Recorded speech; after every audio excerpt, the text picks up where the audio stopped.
Hey there, time for another episode of Fox and Fix It, and today we're going to talk about choke settings.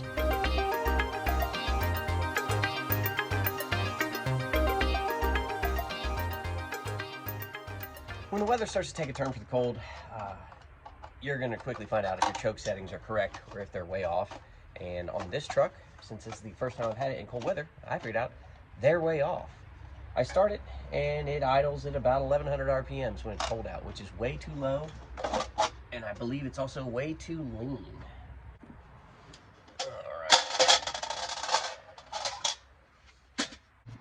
All right, so this is just a 2-barrel carburetor, but this goes the same with most carburetors. You're gonna find a circular device like this. It's probably gonna have a black or a white cover on it, and it's gonna have a wire going to it, or it's gonna have maybe exhaust going to it. If it's older, small exhaust tube that looks sort of like a brake line, that's gonna be your choke. And this choke has settings on it for rich and lean. This mark on the housing is your center, and then you're gonna have a mark somewhere on it that will tell you rich or lean. I'm not sure where it is on this one. It's probably right there is center. Rotating this clockwise or counterclockwise will tighten or loosen these choke butterflies. These are okay, maybe a little tight. So that is on the highest step of the cam. Let's see if we can get you a good picture of that here. This is our cold idle screw. This is the cam I'm talking about. And you can see there's one step here and then a little lip right here. Then you drop onto the second step, and that's sort of mid-cold. And then this big drop off right here, that's when you go back to your curb idle speed when the engine's warmed up. So we need to set our cold idle speed because ours is currently way too low. Please focus. There we go. We've got you now. You want to have it somewhere probably around 2,000 RPMs cold and 1,500 RPMs maybe on the second step of it, and then you want to be at your curb idle speed at the bottom. So what you want to do is crack your throttle open, make sure that this cam is all the way down, and it is because these butterflies are closed. So what I'm going to do is I'm going to turn mine 1/2 turn and see where that gets us.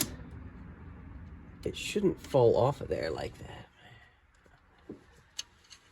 Actually, I think I actually found a problem here. Mine appears to be bent a little bit, and it's actually coming off of the cam, which is no good. So let me unbend this bracket a little bit. There we go. For some reason, mine was coming off of that cam, which is no good. All right, we've got it turned in. So what I gotta do now is we're gonna start it, and we're gonna see what the idle's at. Actually, let's move all these delicate air cleaner pieces off so I don't go dropping those on the ground. Now we'll start the car. All right, let's see where we're at.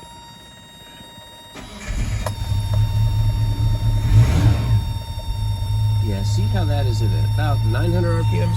That's not right. It is on. The choke is still on. It is on. It's on the second step, so it's still be at about 1,500 RPMs right now.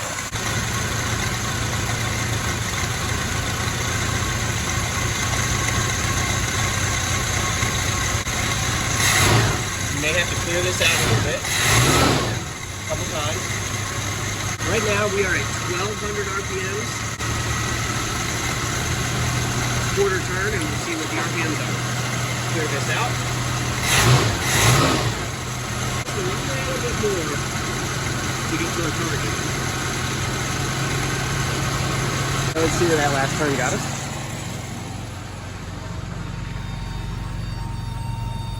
There we go. We're about 1,400 RPMs, which is close enough to 1,500 on the second step of that. I'm happy with it. The choke is coming off. You can see the blades are opening. Nice and loose now. So if I rev this, it'll probably drop onto the curb idle. And it did. Our curb idle is about 700, which might be a little low. We'll turn that up. And on this one, the curb idle speed is actually behind the choke. And it is this screw right here.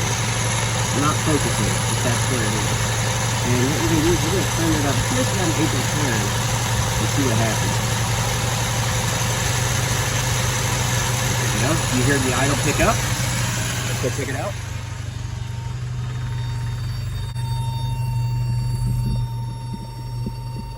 That's 750. That's close enough to 800. We'll call that one good. And the idle mixture is the last thing we're going to mess with. The idle mixture screw is down here on the bottom, right here. And we are just going to turn it in a little bit until we hear the RPMs drop. Not yet. That was the 8. We're going to go slow with these. That's about a quarter turn. The RPMs haven't changed yet. There we go. Can you hear that difference? Running a little bit rougher. The RPMs dropped off. I'll turn it back in about a quarter turn. It smoothed out and the RPMs picked up.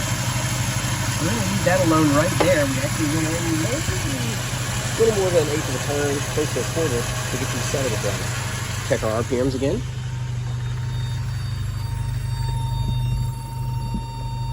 $750, $800, somewhere around there for curb idle. We're good. You can see, carburetor adjustment is not that difficult. We checked our choke butterfly, a little tight, but we're gonna leave it alone for now and see how it goes. We set our cold idle speed. It was way too low. We bumped it up to about 1,500 RPMs. Then we went down to our curb idle speed and turned that up about 100 RPM. And finally, that idle mixture screw we turned in a little over an eighth of a turn when it was all said and done. So Weber carburetor, super simple to show you all that on. If you are having cold issues with your carburetor, it's probably time to check your choke settings and maybe even your idle mixture. So that's gonna do it for today. If you have any comments, concerns, or additions, subtractions, put them down in the comments and I'll get to them.